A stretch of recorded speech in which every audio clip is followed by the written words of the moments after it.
Hello दोस्तों, स्वागत है आपके अपनी यूट्यूब चैनल ब्रिजेंद्र एजुकेशन में। हाजिर हूँ एक और नई वीडियो के साथ और एक और इम्पोर्टेंट वीडियो के साथ। अब आपके लिए हर एक वीडियो इम्पोर्टेंट होने वाली है, क्योंकि इस वीडियो में नहीं जो हम करने वाले हैं, तो हम क्या करने वाले हैं कि जो विद्युत आवेश तथा क्षेत्र यानी फिजिक्स का चैप्टर 1 है, विद्युत आवेश क्षेत्र यानी क्लास 12 फिजिक्स का चैप्टर 1 है विद्युत आवेश तथा क्षेत्र, इसके महत्वपूर्ण प्रश्न करने वाले हैं। यानी बात हो रही है यूपी बोर्ड की। यूपी बोर्ड 2023 के लिए अब हम हर एक चैप्टर के महत्वपूर्ण प्रश्न करने वाले हैं, तो वीडियो को लास्ट तक देखना है। ऐसे ही अगली वाली आने वाली वीडियो आपके लिए चाहिए तो वीडियो को लाइक और चैनल को सब्सक्राइब जरूर कीजिएगा, क्योंकि हम आपको हर एक प्रश्न यानी हर एक चैप्टर के महत्वपूर्ण प्रश्न कराने वाले हैं। तो आइए करते हैं वीडियो को स्टार्ट। और वीडियो को स्टार्ट करने से पहले मैंने पहले भी कह चुका हूँ, वीडियो को लाइक और चैनल को सब्सक्राइब जरूर कीजिएगा, ठीक है। तो क्लास 12 फिजिक्स की अब बेहतरीन तैयारी करने वाले हैं। तो पहला चैप्टर देखेंगे विद्युत आवेश तथा क्षेत्र। तो इसमें पहला क्वेश्चन तो हमने नॉर्मल सी बात है पढ़ा है कि विद्युत आवेश क्या होता है।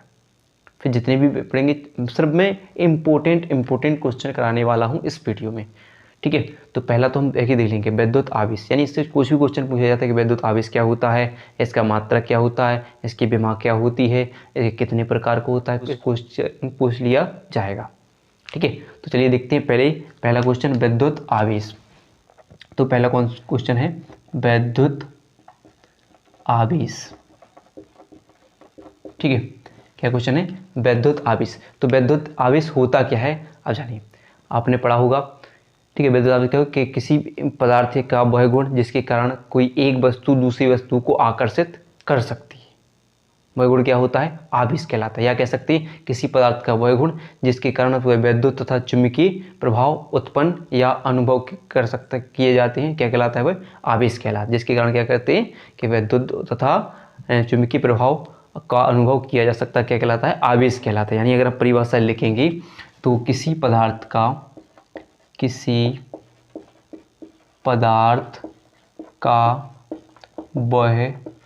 गुण जिसके कारण विद्युत तथा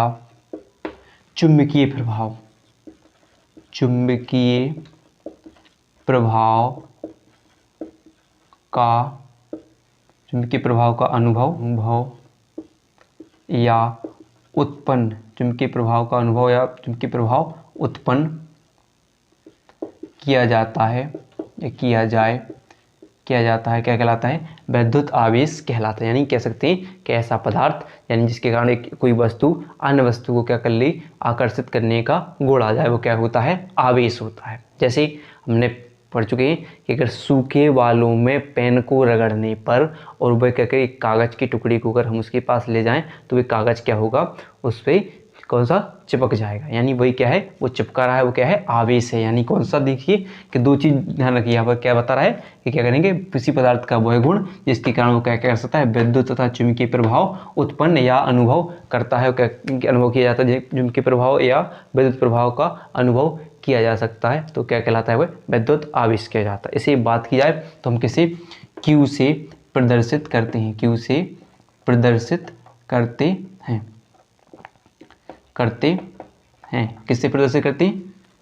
Q से प्रदर्शित करते हैं। और बात की जाए कि कैसी राशि है, तो राशि की बात की जाए तो एक अदिश राशि है। क्या होती है, कैसी राशि है, अदिश राशि है।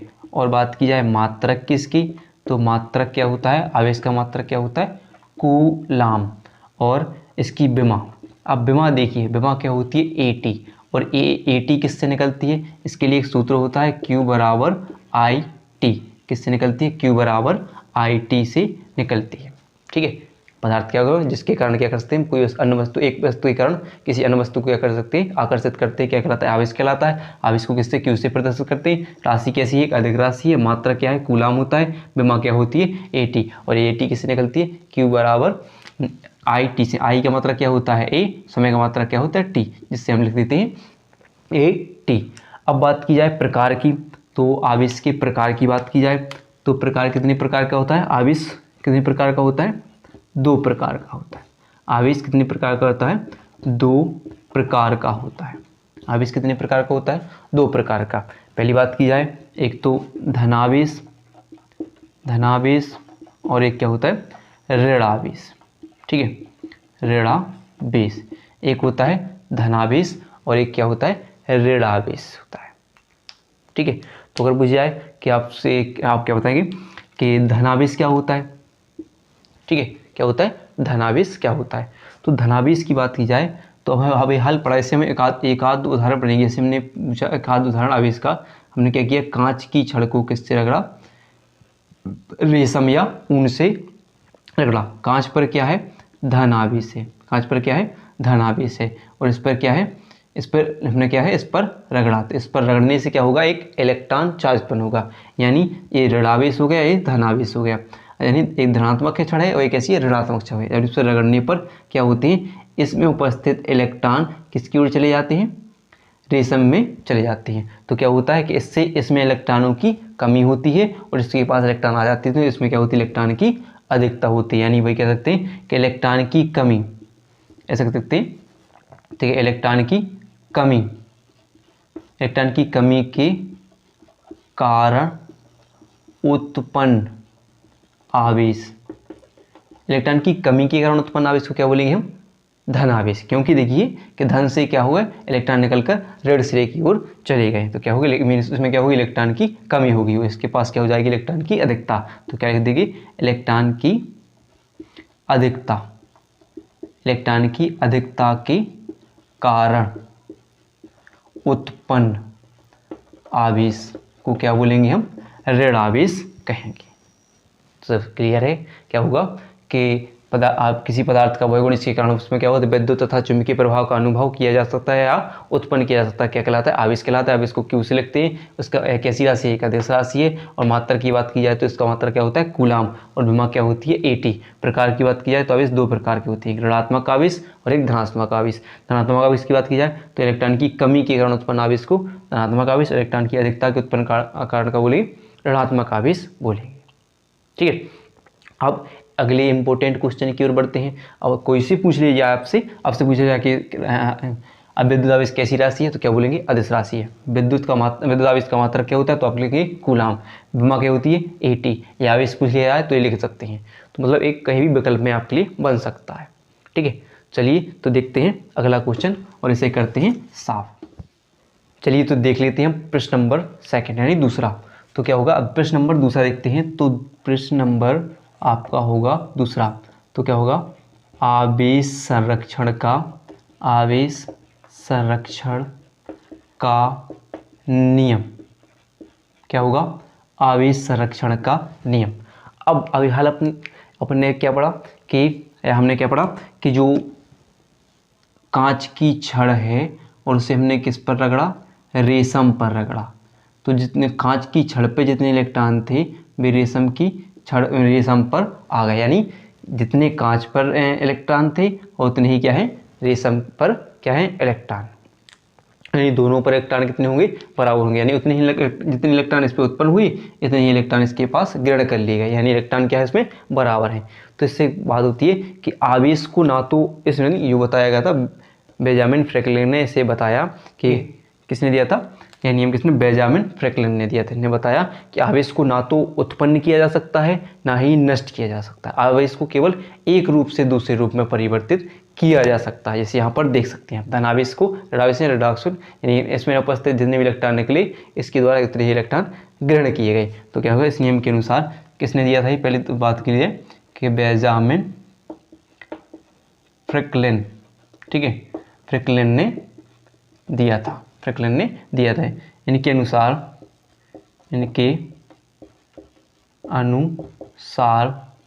आवेश को ना तो उत्पन्न किया जा सकता है और ना ही नष्ट किया जा सकता है।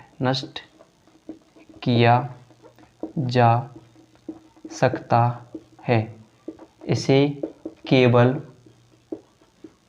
एक रूप से दूसरे रूप में परिवर्तित किया जा सकता है। ठीक है, किसने दिया था ये नियम? बेंजामिन फ्रैंकलिन ने दिया था। इनके अनुसार ने बताया कि इसके अनुसार इनके अनुसार आवेश को ना तो उत्पन्न किया जा सकता है ना ही नष्ट किया जा सकता है, केवल एक रूप से दूसरे रूप में परिवर्तित किया जा सकता है, जिसे हम क्या बोलते हैं? आवेश संरक्षण का नियम बोलते हैं। ये हो गया आपका सेकंड इंपॉर्टेंट क्वेश्चन। वीडियो पसंद आ रही है तो वीडियो को लाइक और चैनल को सब्सक्राइब जरूर कीजिएगा। अब देखते हैं हम कूलाम का नियम। बस इंपॉर्टेंट क्वेश्चन कर रहे हैं, बस है तो पढ़ने में बहुत कुछ, इसलिए मैं बस आपके लिए, हमारा है मिशन यूपी बोर्ड 2023, इसके लिए अगला क्वेश्चन आपका होगा कूलाम का नियम। तो इसे करते हैं साफ। आइए तो देखते हैं हम कूलाम का नियम। वेरी वेरी इंपॉर्टेंट क्वेश्चन है, वेरी वेरी इंपॉर्टेंट क्वेश्चन कह सकते हैं आप।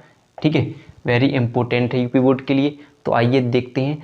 अगर सोच लो कि जरूरी नहीं कि कूलाम का नियम ही आ जाए, इससे क्या होता है, कुछ न्यूमेरिकल के लिए आपके लिए हम यहाँ पर सूत्र भी निकालेंगे, और इसका कोई कई चीज़ होती है इसमें। एप्सिलॉन जीरो का मान निकलता है, एप्सिलॉन जीरो का मान निकलता है, ये सब चीज़ जानेंगे आप। तो जरूरी नहीं कि यही से कुछ, इसमें मतलब इम्पोर्टेंट इसलिए भी है, ये आ जाता है या इससे कोई मान निकालने के लिए आ जाता है या इससे सवाल लग जाते हैं, तो ये सूत्र तो हमें पता होना चाहिए और निकालना भी हमें आना चाहिए। तो आइए देखते हैं कूलाम का नियम। तो कूलाम का नियम बोलता क्या है, बताता क्या है? तो देखिए क्या होता है कि किन्हीं परिभाषा देख सकते हैं आप कि किन्हीं दो बिंदु आवेशों के बीच लगने वाला आकर्षण अथवा प्रतिकर्षण बल दोनों आवेशों की मात्राओं के गुणनफल के अनुक्रमानुपाती तथा उनके बीच की दूरी के वर्ग के व्युत्क्रमानुपाती होता है। माना दो आवेश हैं, यानी एक बिंदु ए एक बिंदु बी है, जिस पर एक प्लस Q1 आवेश है, इस पर एक क्या है Q2 आवेश है। ठीक है, क्या है Q2 आवेश है, और इनके बीच की दूरी क्या है आपकी R है। इन दोनों के बीच की दूरी क्या है आपकी R है। तो वे बोल रहे हैं कि किन्हीं दो बिंदु आवेश, बिंदु Q1 और Q2 पर इनके बीच लगने वाला बल, इनके बीच क्या लग रहा है, एक बल कार्य कर रहा है, जो कौन सा आकर्षण अथवा प्रतिकर्षण बल है। दोनों आवेशों की मात्रा के गुणनफल के वो क्या है, अनुक्रमानुपाती, और उनके बीच की दूरी के वर्ग के क्या है वे व्युत्क्रमानुपाती। तो बात की जाए, बात कर रहे हैं, तो उनके बीच लगने वाला बल क्या है F, और दोनों आवेशों के यानी जो Q1 है और Q2 है, उनके क्या है Q1 Q2 के गुणनफल के क्या है वह अनुक्रमानुपाती। तो गुणनफल के क्या हो गया वो अनुक्रमानुपाती। फिर बात कर रहे हैं कि उनकी गुणनफल के अनुक्रमानुपाती तथा उनके बीच की दूरी के वर्ग के व्युत्क्रमानुपाती है। तो क्या होगा, बीच की दूरी के वर्ग के व्युत्क्रमानुपाती। आर का क्या होगा, दूरी क्या होगी R, इसके वर्ग की 1/r क्या R स्क्वायर क्या होगा व्युत्क्रमानुपाती। नाम दे देंगे इसे समीकरण 1 और इसे समीकरण 2। प्यार रखिए दोनों समीकरणों को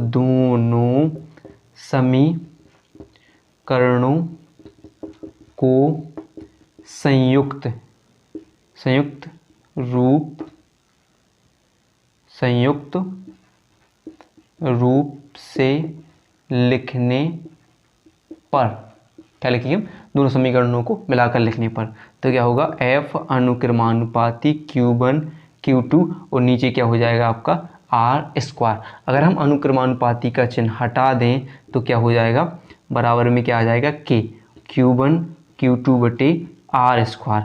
अब यहाँ पर आ गया K, और K क्या है, एक नियतांक है। K बराबर क्या होता है आपका, एक नियतांक है, जिसे हम पराविद्युतांक भी कहते हैं।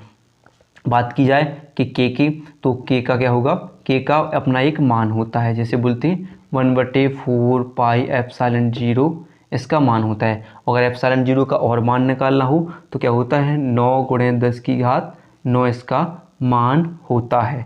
अगर हम ये K का मान किसकी जगह रख दें, किसकी K की जगह रख दें, तो F बराबर क्या हो जाएगा 1/4 pi epsilon not into Q1 Q2 बटे R स्क्वायर। या फिर हम इसकी जगह ए रखना चाहें तो ये भी हम कह सकते हैं, क्या कर सकते हैं, रख सकते हैं। तो क्या होगा F बराबर 9 × 10⁹ Q1 Q2 बटे R स्क्वायर। अब देख सकते हैं न्यूटन के नियम का सूत्र निकल आएगा, जो इनके बीच लगने वाले बल का एक सूत्र है। जब दो आवेश दिए हों और आपके लिए बल पूछ लिया जाए तो आप ये सूत्र लगा सकते हैं। मात्रक क्या होगा आपका न्यूटन, क्या होगा न्यूटन, और इसका मात्रक लिखना हो आपके लिए पराविद्युतांक तो क्या होगा न्यूटन मीटर स्क्वायर बटे कूलाम स्क्वायर किसका मात्रक होता है, परावैद्युतांक k का मात्रक हो जाता है। अब यहाँ पर दिख रहा होगा आपके लिए एक एप्सिलॉन नॉट, तो यहाँ जो एप्सिलॉन नॉट है वह क्या है, निर्वात की वैद्युतशीलता है। क्या है, वैद्युतशीलता है। एप्सिलॉन नॉट क्या है, निर्वात की वैद्युतशीलता है, जिसका अपना एक मान होता है 8.85 गुणे 10⁻⁻12 इसका मान होता है। और बात की जाए इसके मात्रक की तो कूलाम स्क्वायर बटे न्यूटन मीटर स्क्वायर इसका क्या होता है, मात्रक होता है। एप्सिलॉन जीरो क्या है, जहाँ भी आपको सवाल की जरूरत पड़े सवाल लगाइए तो 1/4 की जगह क्या लिखिए 9 × 10⁻⁹। और अगर एप्सिलॉन जीरो का मान आपको चाहिए तो क्या होता है, एप्सिलॉन जीरो क्या होता है, निर्वात की वैद्युतशीलता, जिसका अपना एक मान होता है, क्या होता है 8.85 गुणे 10⁻12 कूलाम स्क्वायर बटे न्यूटन मीटर स्क्वायर इसका मान होता है। ठीक है, तो ये आपका के क्या है, एक परावैद्युतांक है।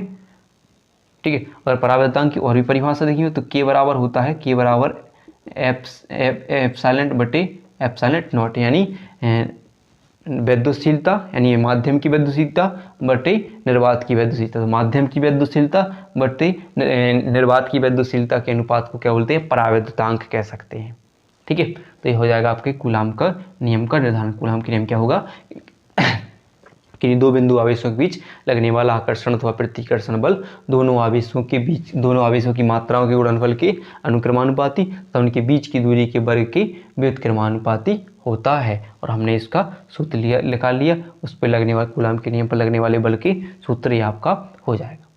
ठीक है, अगर वीडियो पसंद आ रही हो तो थोड़ी सी पसंद आ रही हो तो वीडियो को लाइक जरूर कीजिएगा और चैनल को शेयर जरूर कीजिएगा और सब्सक्राइब जरूर कीजिएगा। चलिए तो अगला क्वेश्चन देख लेते हैं हम।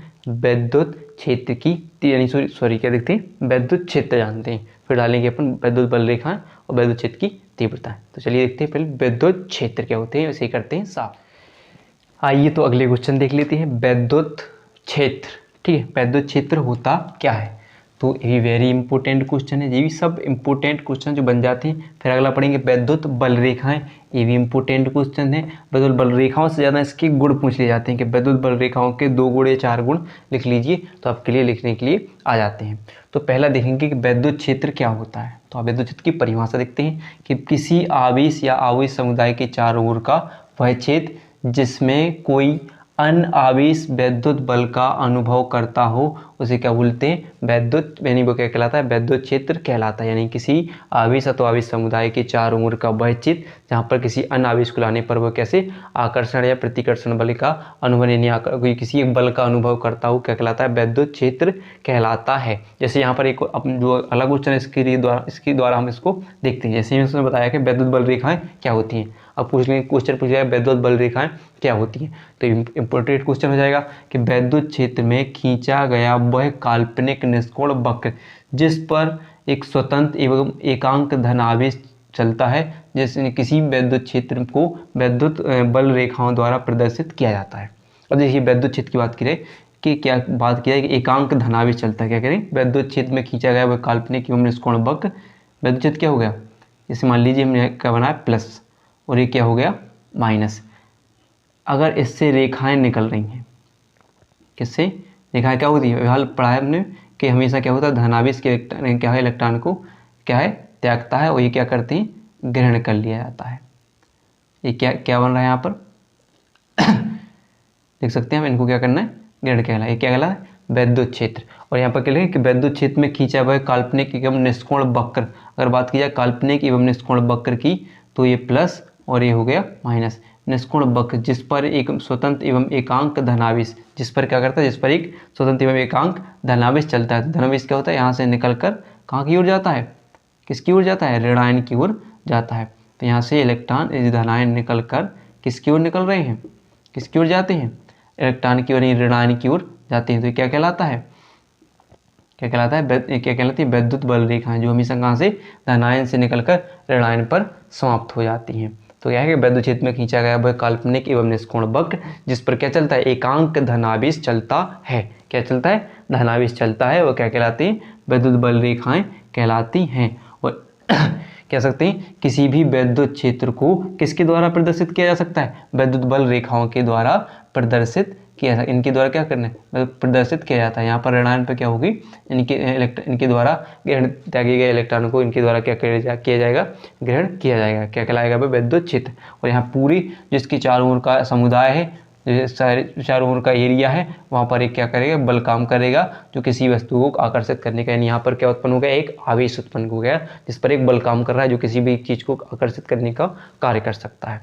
और बात की जाए कि गुण की विद्युत बल रेखाओं की, तो क्या होगा, ए हमेशा कैसे धनावेश से चलकर किस पर, ऋणावेश पर समाप्त हो जाती हैं। तो लिखिए ए धनावेश से चलकर ऋणावेश पर समाप्त होती हैं। दूसरी बात की जाए, ए एक दूसरे को आपस में नहीं काटते, यानी कोई भी दो रेखाएं कभी भी एक दूसरे को आपस में नहीं काटती, हमेशा अलग अलग दिशा में, यानी अलग अलग दूर दूर एक दूसरे से दूर दूर चलती हैं और कहाँ पर पहुँचती हैं, ऋणावेश पर पहुँचती हैं। ठीक है, करेक्ट पढ़ी हमने कि कभी भी एक दूसरे को नहीं काटती। फिर है तीसरे कि अपनी लंबाई की लंब की दिशा में ये रेखाएं एक दूसरे से हटने का प्रयत्न करती हैं। वही बात हो रही कि जी ऐसे हमने दूसरा पढ़ा, एक दूसरे को आपस में काटती नहीं है। तो वही कह रहे हैं कि एक दूसरे से क्या करती हैं, हमेशा दूर हटने का प्रयत्न करती हैं, यानी एक दूसरे पास आने का, जिसके कारण क्या होता है कि इसी कारण क्या होता है, समान आवेश एक दूसरे को क्या करते हैं, प्रतिकर्षित। यानी जब जो धन है यहाँ से निकल रहे हैं तो कैसे हैं, धन आवेश दोनों में क्या है, एक से इलेक्ट्रॉन जा रहे हैं। तो एक से इलेक्ट्रॉन जब हमने पढ़ा है कि प्लस प्लस क्या होते हैं, जब हम पास पास लाएं, यानी दो चुम्बक का भी दूसरा उत्तर सिरा हम तीसरा पास में लाए तो क्या होते हैं, एक दूसरे से हटते हैं। तो समान सिरा का क्या करते हैं, एक दूसरे को प्रतिकर्षित करते हैं और विपरीत सिरा एक दूसरे को आकर्षित करते हैं। यानी यही धन और ऋण के पास लाए जाए तो क्या होंगे, आकर्षित करेंगे। तो यही बात करें कि जब जो लंब के अनुदेश जो एक देखा एक दूसरे से हटने का प्रयत्न करती हैं, एक दूसरे से हटती हैं और वे क्या कहलाती हैं, इसी कारण ये क्या करती हैं कि प्रतिकर्षण, यानी प्रतिकर्षण का कार्य करती हैं। तो हो जाएगा उनका गुण। तो वैद्युत क्षेत्र क्या हो गया, किसी आवेश अथवा आवेश समुदाय के चारों ओर जहाँ पर कोई एक बल कार्य करता है क्या कहलाता है, वैद्युत क्षेत्र कहलाता है। जहाँ पर कोई किसी आवेश के चारों ओर एक वैद्युत क्षेत्र, यहाँ पर पूरे जो यहाँ पर जो बल रेखा जहाँ तक जा रही हैं यहाँ पर का एक बल काम करेगा जिससे हमको जो क्या कहलाएगा, पूरा वैद्युत क्षेत्र कहलाएगा। और वैद्युत बल रेखा क्या होंगी कि भाई हमेशा क्या करेंगी, जो वैद्युत क्षेत्र में जो खींचा गया निष्कोण वक्र जो यहाँ पर बना रही हैं, क्या कहलाएगा, निष्कोण काल्पनिक एवं निष्कोण वक्र जिस पर एक एकांक धन आवेश चलता है, क्या कहलाता है, वैद्युत बल रेखाएं कहलाती हैं। और किसी भी वैद्युत क्षेत्र में खींचा गया वैद्युत बल, किसी भी वैद्युत क्षेत्र को वैद्युत बल रेखाओं द्वारा हम प्रदर्शित कर सकते हैं। गुण की बात की जाए तो ये हमेशा धनावेश से चलकर ऋणावेश पर समाप्त होती है। जी कभी भी दो बल रेखाएं आपस में एक दूसरे को काटती नहीं है और क्या करती हैं, अपनी लंबाई की दिशा में लंबाई की लंब की दिशा में ये रेखाएं एक दूसरे से हटने का प्रयत्न करती हैं, जिसके कारण क्या होता है कि समान आवेश का करते हैं, प्रतिकर्षित करने का काम करते हैं। ठीक है, तो आइए अब देखते हैं वैद्युत क्षेत्र की तीव्रता क्या होती है। तो इनको करते हैं साफ। चलिए तो देख लेते हैं वैद्युत क्षेत्र की तीव्रता क्या होती है। ये भी वेरी वेरी इंपॉर्टेंट क्वेश्चन है। ठीक है, ये भी क्या है, वेरी इंपॉर्टेंट क्वेश्चन है, वैद्युत क्षेत्र की तीव्रता क्या होती है। तो देखिए क्या लिखा है, वैद्युत क्षेत्र में किसी बिंदु पर रखे परीक्षण आवेश पर लगने वाले बल तथा परीक्षण आवेश के अनुपात को वैद्युत क्षेत्र की तीव्रता कहते हैं। किसी वैद्युत क्षेत्र में किसी बिंदु पर रखे परीक्षण आवेश तथा उस पर लगने वाले बल के अनुपात को वैद्युत क्षेत्र की तीव्रता कहते हैं। वैद्युत क्षेत्र की तीव्रता को प्रदर्शित करते हैं किससे, ई से। वैद्युत क्षेत्र की तीव्रता को किससे प्रदर्शित करते हैं, इसे, इसमें कैपिटल ई से प्रदर्शित करते हैं। अब बात करें देखो परीक्षण आवेश, अगर बात की जाए परीक्षण आवेश को किससे लिखते हैं, Q0 को, Q0 से बल, उस पर लगने वाला बल क्या है, अगर क्या है, माना बल क्या हो, माना बल क्या है आपका F है, तथा बल F तथा परीक्षण आवेश क्या हो Q0 हो, तो वैद्युत क्षेत्र की तीव्रता, वैद्युत क्षेत्र की तीव्रता क्या हो जाएगी, E बराबर F बटे क्या हो जाएगी, Q0। परिभाषा पढ़िए, उस पर लगने वाला बल तथा परीक्षण आवेश के अनुपात को वैद्युत क्षेत्र की तीव्रता कहते हैं। और बात की जाए इसके मात्रक की, तो मात्रक क्या होगा, बल का मात्रक क्या होता है, न्यूटन, और आवेश का मात्रक क्या होता है, कूलाम। आवेश क्या होता है, कूलाम। और बात की जाए इसकी विमा की, वैद्युत तो mL_T-3A-1 वैद्युत क्षेत्र की क्या होती है, विमा होती है। और बात की जाए राशि की तो एक ऐसी होती है, एक सदिश राशि होती है, सदिश राशि होती है। वैद्युत की विमा कैसी होती है, वैद्युत क्षेत्र की राशि कैसी, वैद्युत क्षेत्र कैसी राशि, एक सदिश राशि होती है। और अगर इसी आगे अगर आप और हल करना चाहते हो तो आपसे पूछा जाए कि किसी बिंदु के कारण वैद्युत क्षेत्र की, किसी बिंदु आवेश के कारण वैद्युत क्षेत्र की तीव्रता का निर्धारण किया जाए। किसी बिंदु आवेश के कारण वैद्युत द्विध्रुव की हम अगले पढ़ेंगे। वैद्युत द्विध्रुव क्या होता है, वैद्युत क्षेत्र की तीव्रता क्या होती है, इसके वैद्युत द्विध्रुव के कारण अक्षीय और निरक्षीय स्थिति में वैद्युत क्षेत्र की तीव्रता का निर्धारण। अभी हमने क्या क्या पढ़ लिया, किसी बिंदु वैद्युत क्षेत्र में किसी बिंदु पर रखे परीक्षण आवेश पर लगने वाले बल तथा उसमें परीक्षण आवेश के अनुपात को वैद्युत क्षेत्र की तीव्रता कहते हैं। तो E बराबर F/Q0। F क्या है बल, इस F का मात्रा क्या होता है, न्यूटन, Q0 का मात्रा होता है कूलाम। तो पूरा मात्रा क्या होगा, न्यूटन प्रति कूलाम। विमा हो गई mL_T-3A-1 और राशि कैसी हुई आपकी, सदिश राशि हो जाएगी। ठीक है, तो आइए अब देखते हैं वैद्युत क्षेत्र की तीव्रता, यानी किसी बिंदु आवेश के कारण वैद्युत क्षेत्र की तीव्रता का निर्धारण करना। ठीक है, इसे करते हैं साफ। चलिए तो देख लेते हैं हम किसी बिंदु आवेश के कारण वैद्युत क्षेत्र की तीव्रता का निर्धारण कैसे करते हैं। तो चलिए देखते हैं। यहाँ पर मैंने एक चित्र बनाया है। बात की याद देखो, पहले यहाँ पर लिखते हैं कि एक परिपथ है, जैसे बिंदु 2 है, बिंदु A और बिंदु B है। बिंदु A पर प्लस Q आवेश, बिंदु B पर Q0 प्लस Q0 है। बिंदु O पर क्या है, O, बिंदु P, या फिर ऐसे लिख दिए, बिंदु O है और बिंदु P, दोनों को लिखा रहने दिए। फिर देखिए कि प्लस Q आवेश के कारण, प्लस Q कूलाम आवेश का बिंदु माना, प्लस Q कूलाम का बिंदु आवेश एक ऐसे माध्यम में स्थित है जिसका परावैद्युतांक K है। जो प्लस Q आवेश है वो ऐसे परावैद्युतांक माध्यम में स्थित है जिसका परावैद्युतांक K है, जिस ऐसे माध्यम में स्थित है जिसका परावैद्युतांक क्या है, K है। बिंदु प्लस Q द्वारा उत्पन्न वैद्युत क्षेत्र, इसके द्वारा बिंदु प्लस Q द्वारा उत्पन्न वैद्युत क्षेत्र में O से R दूरी पर, बिंदु O से एक R दूरी पर अन्य बिंदु क्या है, एक बिंदु P है। यहाँ पर क्या है, बिंदु P है, जहाँ पर हमें क्या करनी है, वैद्युत क्षेत्र की तीव्रता ज्ञात करनी है। किस पर, बिंदु P पर हमें वैद्युत क्षेत्र की तीव्रता ज्ञात करनी है। उस पर एक परीक्षण आवेश यानी परीक्षण धनावेश प्लस Q0 रखा हुआ है। यानी बात की जाए कि जो एक परिपथ बनाया जिसका एक बिंदु O है, एक बिंदु P है। बिंदु O पर प्लस Q आवेश है जो एक वैद्युत क्षेत्र उत्पन्न करता है। कैसे माध्यम में रखा है, एक परावैद्युतांक K वाले माध्यम में स्थित है। इससे R दूरी पर एक बिंदु P है जहाँ पर हमें वैद्युत क्षेत्र की तीव्रता की गणना करनी है और जहाँ पर उसका आवेश क्या है, प्लस Q0 रखा है। तो आप देखिए निर्धारण कैसे करें। तो आपने कूलाम का नियम तो पढ़ा होगा, कूलाम के नियम से, कूलाम का नियम का सूत्र है, कूलाम के नियम पर जो लगने वाले बल का सूत्र है आपने पढ़ा होगा, F बराबर 1/4 पाई एप्सिलॉन0 इंटू Q1 Q2/R²। आपने पढ़ा होगा Q1 Q2/R²। अभी देखिए यहाँ की बात की जाए तो यहाँ पर एक बिंदु आवेश क्या है, Q, और यहाँ पर एक क्या है, Q0। तो हम इसे कैसे लिख सकते हैं, या हम ऐसे लिख सकते हैं F बराबर 1/4 पाई एप्सिलॉन0।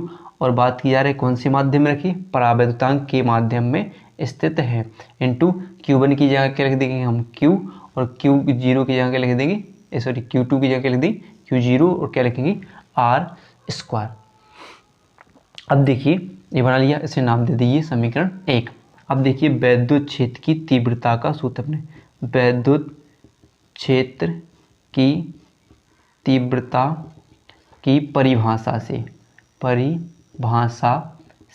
हमने परिभाषा पढ़ी थी कि E बराबर F/Q0 पढ़ा था कि नहीं, सूत्र पढ़ा था। तो हम क्या करेंगे, जो F का मान है यानी समीकरण 1 से F का मान इसमें रख देंगे।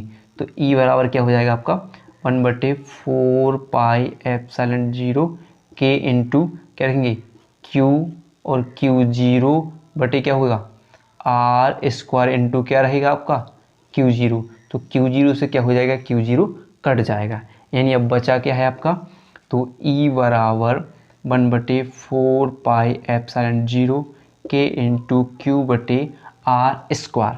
क्या हो गया, ये आपकी वैद्युत क्षेत्र की तीव्रता के लिए किसी किसी बिंदु आवेश के कारण विद्युत क्षेत्र की तीव्रता का सूत्र निकल आएगा। अगर बात की जाए के की, तो के बराबर क्या होता है 1, यानी निर्वात यानी कि परावर्तनांक के का मान कितना होता है, वायु या निर्वात में परावर्तनांक के का मान कितना होता है 1। तो आप कैसे लिख देंगे, E बराबर 1/4πε0 इंटू Q/r², ये निकल आएगा।